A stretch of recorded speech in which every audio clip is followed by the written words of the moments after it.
You're listening to the Bouquet Toss, the podcast that helps you plan your day your way by helping you figure out what to keep and what to toss from your wedding day plans. This season on the Bouquet Toss, we are both posing and attempting to answer the question, why weddings? For some, that why is as simple as having dreamed about seeing the love of their life at the other end of the aisle for as long as they could possibly remember. The emotional aspects of weddings and what they signify is such a huge part of it. However, the expectations surrounding the emotions we think we are supposed to feel can add a lot of pressure to the big day. Absolutely. I definitely told my fiance that I wanted to see tears from him as I walked down the aisle. And he is not a crier. And he said, don't get your hopes up. And honestly, the truth is you can't plan your emotional state at an exact time on an exact date ever. And, I am a crier, so that's why I can kind of just cry whenever. But for trained actress. But for somebody who doesn't really cry, the expectation of tears is a little insane. And I know my fiance, I know how he shows his emotions, and tears are usually not part of it anyway. Well, that's why we're so excited to introduce today's guest, because her philosophy is the opposite of tears at the altar. It's actually laughing down the aisle. Yes, we have Jameeta Lewis-Davis joining us today. She is a lover of fashion, a listener of podcasts, a writer of books, and a customer service powerhouse. She's joining us today to talk all about why joy and laughter are so important in wedding planning, her own experience prioritizing joy on her big day, and her amazing book called Exactly What She Believed You Should Be Doing, which is Laughing Down the Aisle. Inspired by all the brides that have had to pivot during the pandemic, Laughing Down the Aisle was created to remind us all not to take life or weddings too seriously. This is a quick and easy read for any bride-to-be with great advice on how to keep cool, calm, and collected when life interrupts with other plans, all the while laughing and keeping joy in their hearts. Sounds like the best way to go about anything. So, hi, Jameeta. Welcome. Thanks for joining us. Thank you so much for having me. I'm excited to be here and always excited to talk about weddings, wedding planning, and having fun while doing so. Yes. So let's just start off. Tell us a little bit about you, where you're from, when you got married, where you got married. Give us a picture. Sure. So I got married in 2018. I'll start there. But I met my husband 30 years ago. We dated on and off. I had a daughter. He has 3 sons. And we always remained friends during that time. We both grew up in Pittsburgh, Pennsylvania, home of the Steelers. So big Steeler fans. We have a blended family now and just really enjoy spending time with family. Love my career in customer service. I really think it's important to take care of people. So that's me in a nutshell. Well, we are so excited to be here with you. Specifically talking about weddings, obviously. We're going to get into, what kind of led you to set this intention for your wedding to laugh down the aisle. But before we get there, can you give us a little background? What was your vision for your wedding day? My vision for my wedding day is really a big part of my and my husband's personalities. We love music.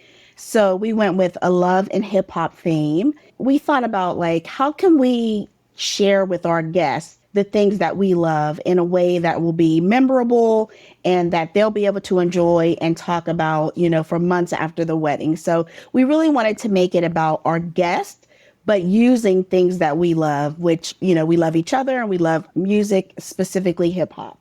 So give us some examples of how you brought that to life at the wedding. One of the first things that we decided on was to have our vows done with music. So instead of writing our vows, we actually used music. So I feel like mine was the funniest because, since we had this history of dating on and off for 30 years, when it was my turn to go, what I said was, after 25 or 30 years dating on and off, the one thing I want to say is, and the DJ played Beyonce Ring the Alarm. No one else is getting my man.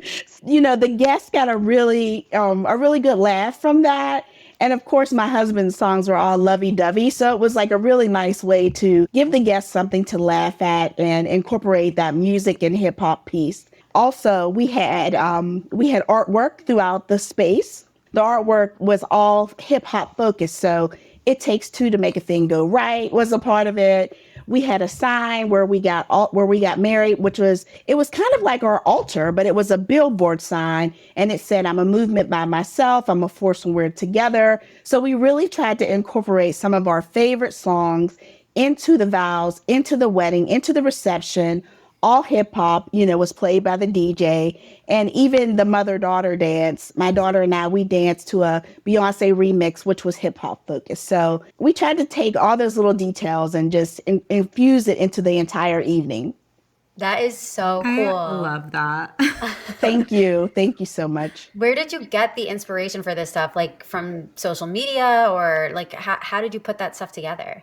Definitely social media. It's so interesting because when you think about it now, everyone's on Instagram. Well, at that time, I was only on Facebook. So I didn't get, a lot of inspiration from Facebook. But my daughter told me, you should join Instagram. You can follow hashtags. So I started to follow, and I saw so many just beautiful examples of love and people that incorporated music into their ceremonies. Also Pinterest for just like decor ideas. I found so many different options on Pinterest. So I was really excited to bring the vision to life. I knew that we couldn't afford a full-blown wedding planner, but we were able to swing a day of coordinator. And so I was able to share those ideas and, do some of the legwork myself, but also have that person to say, this will work, maybe this won't, so that the entire day would flow together in a way that was just perfect, in my opinion.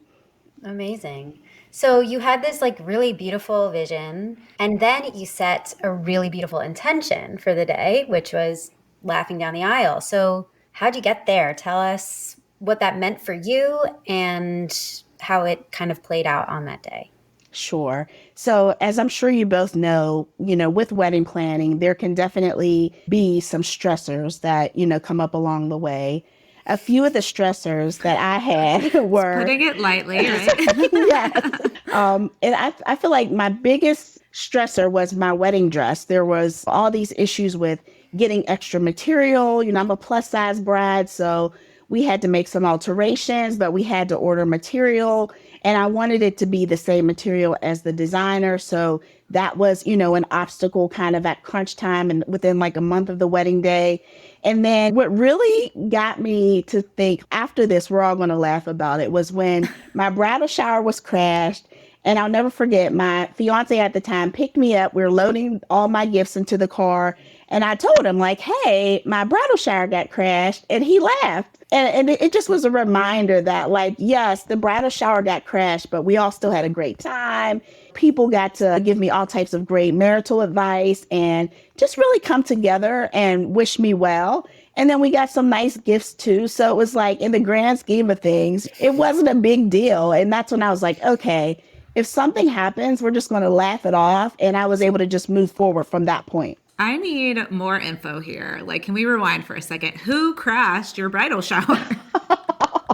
Oh, it's so funny. I'm glad you're actually asking this question, because when I first started writing the book, the title was going to be Bridal Shower Crasher, because I thought, oh, this will get people excited. And actually, it was my husband's cousin who is like, just someone who we're not close to. We tried to keep the guest list very small. And so, I let him invite who he wanted to from his family. She didn't make the list. And all of a sudden, we're there. And my best friend's like, I think we have like an extra person here based on my count. And she just came right in, sat down, and just included herself in the party. Like, hey, I'm here. And then when she was leaving, she said, I'll see you at the wedding. And I was like, I don't think she's on his list. And so I confirmed with him, no, she's not on my list. Not only did she crash my bridal shower, she actually crashed my wedding. But when she crashed the wedding, she brought like her whole family. So instead of having one extra person, I had 5 extra people. And whenever we got through it, I said to my husband, like, do you care if I write this book? Because I'm gonna call it Bridal Shower Crasher. Like, I have to tell this story, because like now we're laughing about it, and I think other people will laugh too. And he was totally fine with it. Because, we thought, okay, it's a funny story. We won't use names, only she will know, and my best friends and, a few family members. But we thought it would be just like a funny way to tell the story. But then when I thought about the whole experience of planning and the wedding day, I thought this is bigger than just, that one moment in time. Well, two moments in time, but this is about like the joy that we had along the way through planning and through the entire wedding night. Wow. So did she just hear about it from another family member? Like, how'd she even get the details of when and where and, all that? Yeah, she heard about it from another family member and she just assumed like, oh, I must have been left off the list, but she wasn't. She was not on the list. I confirmed. That's another thing that I had to just laugh at. So we tried to do things that were a little bit different as a part of this whole experience for our guests. So instead of having a buffet or sit down dinner, we actually had food trucks for the wedding. And I love that. Thank you. Thank you so much. We gave two options because we wanted to make sure like, okay, something for everyone. The food was hot and we just thought people will really enjoy this. And I will never forget, it was about 9:30 on the night of my wedding and we were going to be wrapping up around 10 p.m. And my day of coordinator came to me and said, hey, I have all these to-go orders for the groom's cousin. And I knew exactly who she was speaking of because, who else would it be? So she came to the bridal shower initially, crashed, came to the wedding, crashed, brought her whole family, and took to-go orders. And so, if you don't laugh about that, you're going to cry, right? Even my day of coordinator, she was just like, hey, I'm just here to serve. And we laughed about it as well. So it's just really about not panicking and not like taking things personally, but just really saying like, be happy about what you have. And I was just happy to finally marry my husband. So just refocusing myself on that throughout really helped.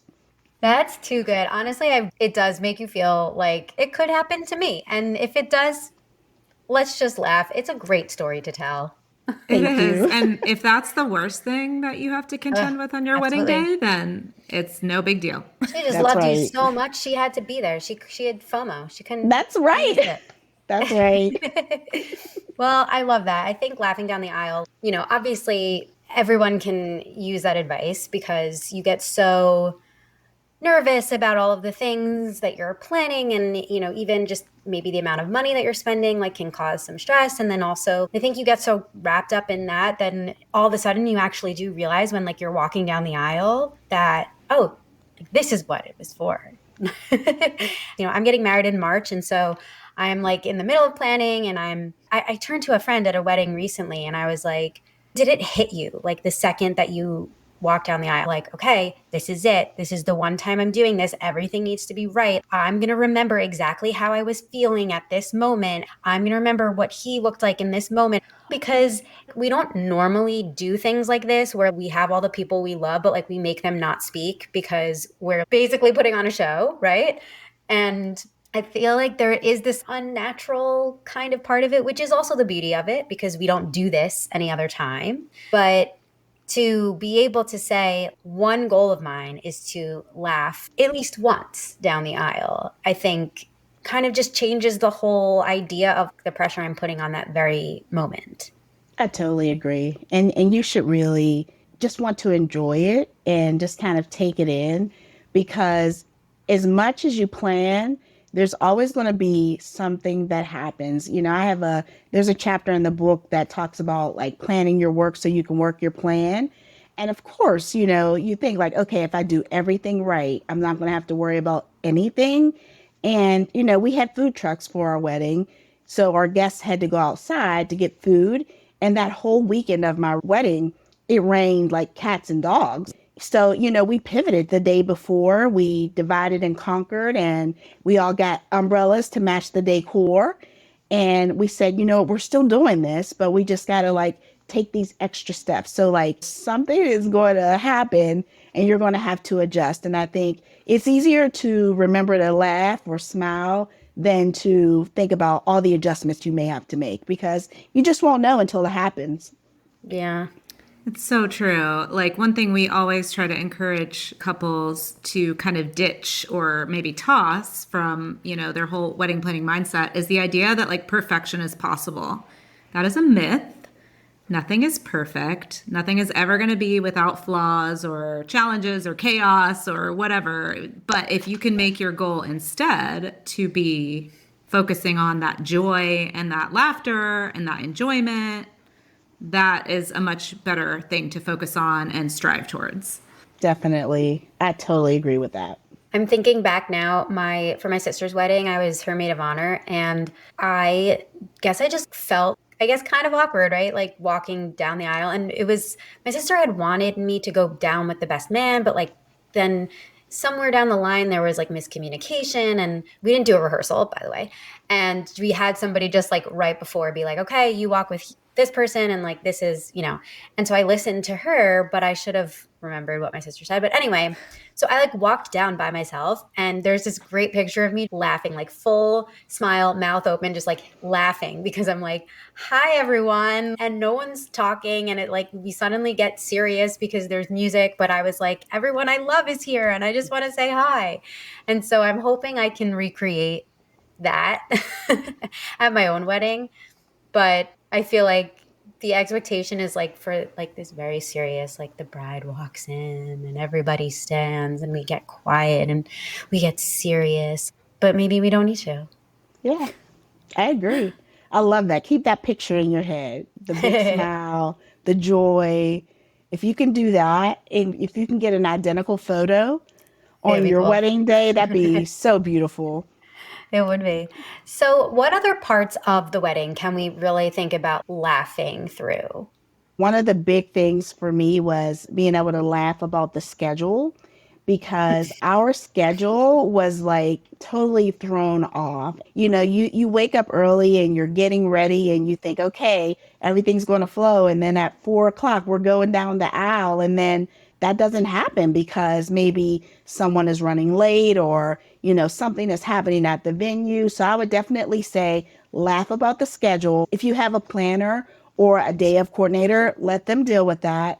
I would also say sometimes vendor expectations you may have to laugh through because I do think that most vendors come in with the intention of doing their absolute best. And while we may not see it come to life, I think they, for the most part, have the right intention. So if something is not like perfection, I think just being able to laugh through that, express grace and appreciation, because the people who are guests really don't know exactly what it's supposed to be. And so it's like you have that secret that you can hold on to, and everyone else thinks it's amazing. So just go with it, give it a good laugh, and keep going. Yeah. So, I mean, now that you have this perspective, you had your wedding, you had some amazing stories to tell, and then you wrote a book about it. So I'm sure you've gotten a lot of feedback and heard a lot of other people's stories. Being on this side, if you could do it all again, would you do anything differently?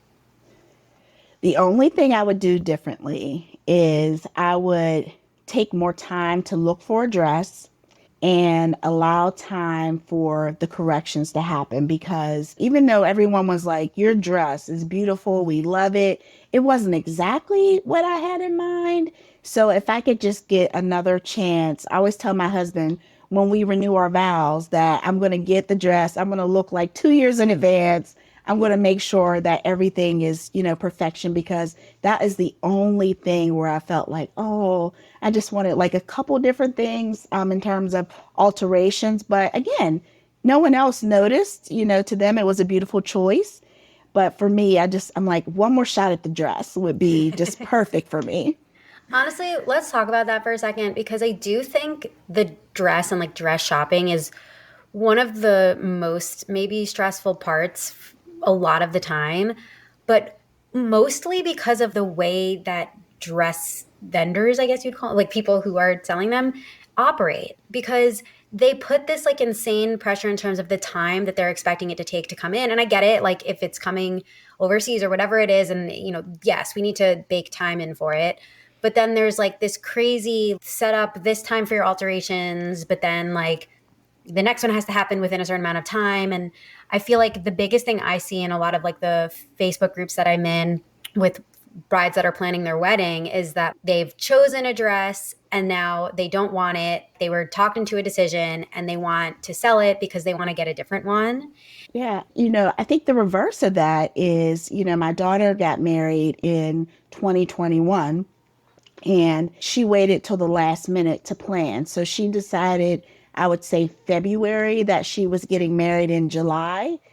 And so we didn't look for a dress until probably April because there was some back and forth even during that time. And I will never forget how amazed and in awe I was when she was able to buy her dress off the rack, not have to worry about that timing of, waiting for it to come in. And I feel like the vendor who we worked with was just like very customer friendly and was like, okay, if you like these styles, this is how long it's going to take. If you like these, you can buy this today. And so it gave her the option to really make the best decision for her.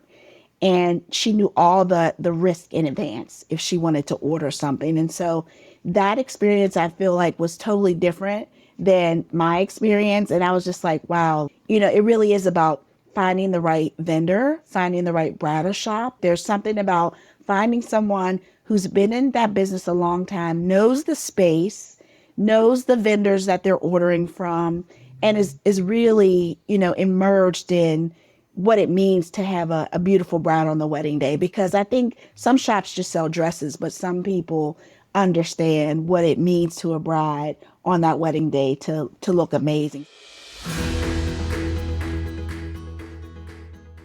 We love anything that can help make wedding planning more fun and less stressful. And that's why Greenvelope is a game changer. With over 8,000 five-star reviews, it's clear that so many people agree. Wedding announcements and invitations with Greenvelope are easy on your budget while sacrificing nothing when it comes to style or quality. They have thousands of beautiful designs for everything wedding related, from engagement announcements to save the dates, formal wedding invitations, thank yous, and beyond. Plus, they have several key features that make communication with your invitees a breeze. Guests can RSVP with the click of a button, so you'll know in an instant who will or won't be attending. And you can even include survey questions to ask guests about meal preferences, accommodations, and more.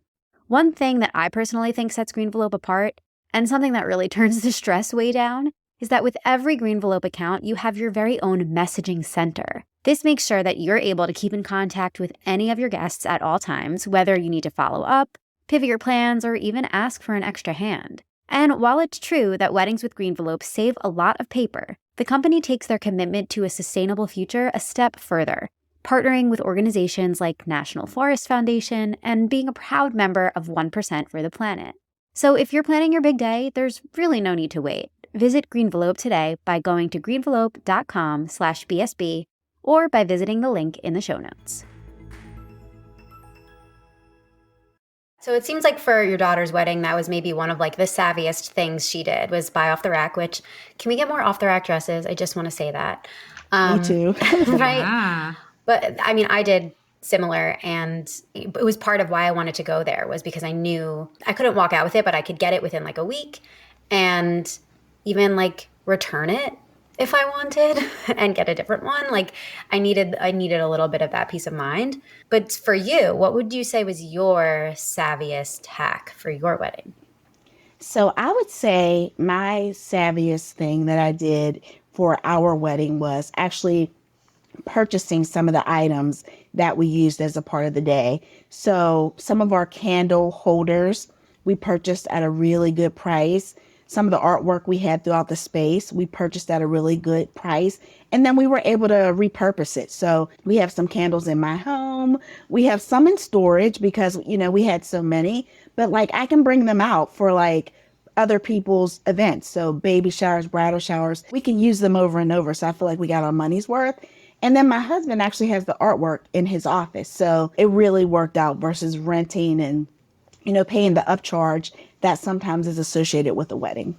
Definitely. I always love anytime you can repurpose your wedding decor into your home, or like you said, your husband is hanging it in his office, because it's just like a visual reminder that you can look at and like think back of those wonderful memories from your wedding day. And that money that you invested in those items gets to be utilized for a much longer period of time, which is also great and very savvy. Yeah. Thank you. When you think about like the wedding industry, what do you feel like is maybe missing? What I would say could take some vendors up a notch is just being as responsive as possible, especially as it gets closer to the date. And I mean, when you look at it from their side, you're not their only wedding. They have other events outside of the wedding, but to you as a customer, it's your big day.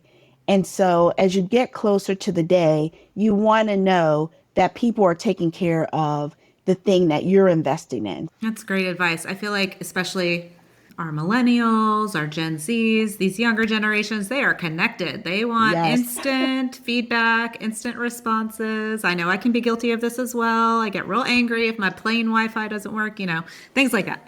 Yes. So that just helps build that trust in any relationship, and especially when it's a paid vendor relationship as well. Yeah. Thank you.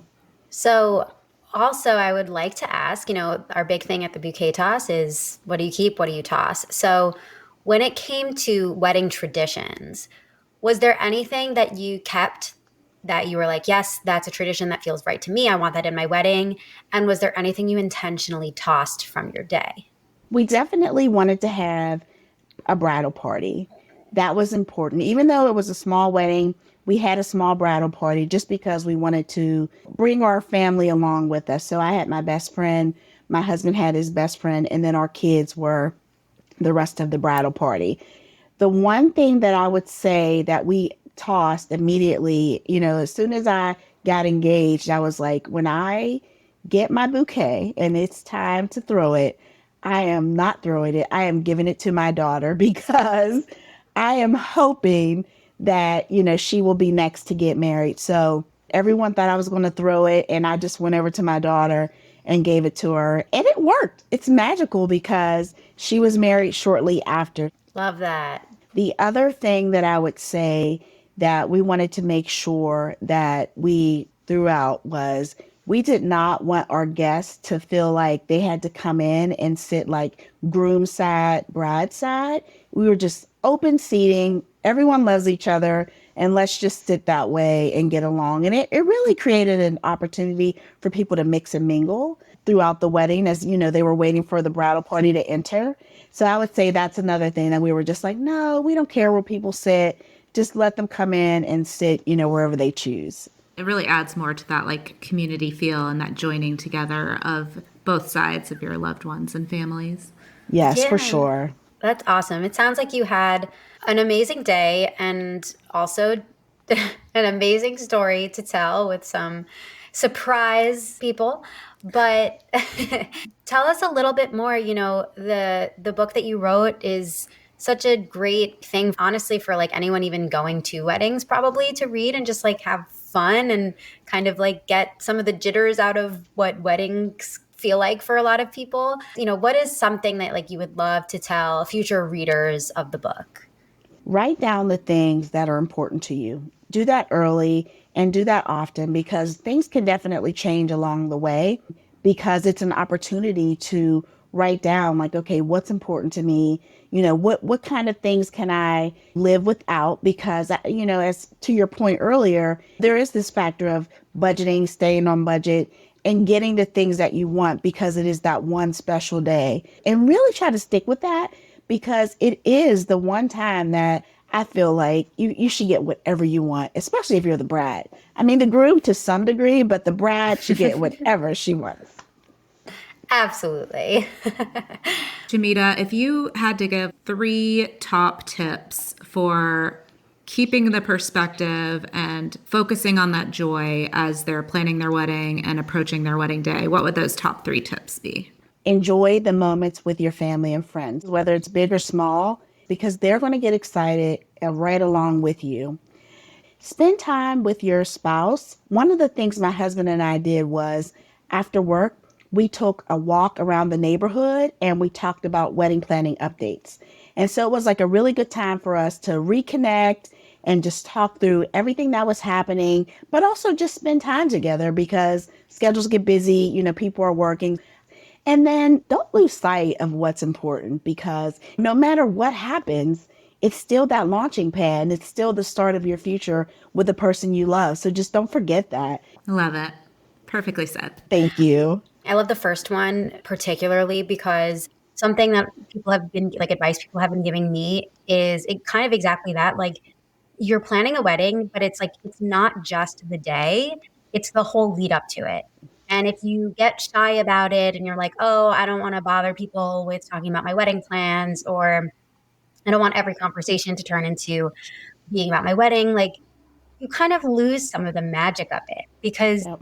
the day goes so quickly. And like, yes, it's about you and your person, and that is what the day is dedicated to, but it's a blur and it goes by so quickly, and kind of elongating the the whole process leading up to it, including everybody else, because you're right, they were so happy for you. All of my friends, like that's the first thing they ask, like how's wedding planning going? Like they want to be part of celebrating you, not just for 5 hours. Yep. That is such good advice. Before we go, can you give our listeners an idea of where they can find you, where they can find the book, all that good information? Absolutely. I can be found on my website, JameetaLewis-Davis.com. And Laughing Down the Aisle can be purchased through my website, also on Amazon. And if you want to see some, funny reels or funny photos from my family along the way, you can actually follow me on Instagram. It's JCL603. And I'm also on Facebook, Jameeta Davis. Amazing. Thank you so much. Thank you. This was fun. You've been listening to The Bouquet Toss, brought to you by thebudgetsavvybride.com. For more tips, tricks, hacks, inspiration, and support, check out the links in our show notes. We are a proud member of the Evergreen Podcast Network. Get more information and check out other shows in the network by visiting evergreenpodcasts.com.